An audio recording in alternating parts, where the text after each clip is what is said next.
Oldham council की council meeting में मकबूजा कश्मीर के अंदर इंसानी हुकूक की बदतरीन पामालियों और कश्मीरियों को उनके हुकूक देने से मुतालिक करारदाद मुतफ़िका तौर पर मंजूर कर ली गई। एतजाज आसिम चौधरी की रिपोर्ट।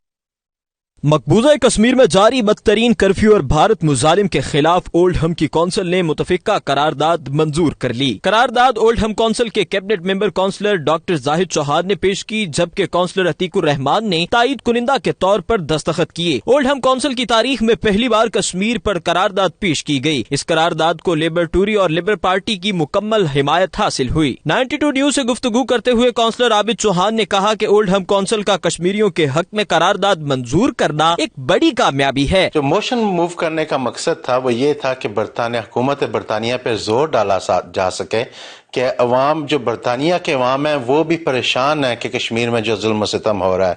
हमारी जो मोशन थी उसमें हमने ये लिखा है कि जो कश्मीर पे यूनाइटेड नेशन की रेजोल्यूशंस हैं उन पे अमल दरामद कराया जाए। करारदाद की मंजूरी पर पाकिस्तानियों, कश्मीरियों और मुकामी कम्युनिटी ने इजहार तशक्कुर किया है और इस तवक्को का इजहार किया है कि बरतानिया के दीगर इलाकों की कौंसिल्स भी इसी तरह की करारदाद मंजूर करके मजलूम कश्मीरियों से इजहार यकजहती करें। Aitzaz Asim, 92 news, Oldham, Manchester.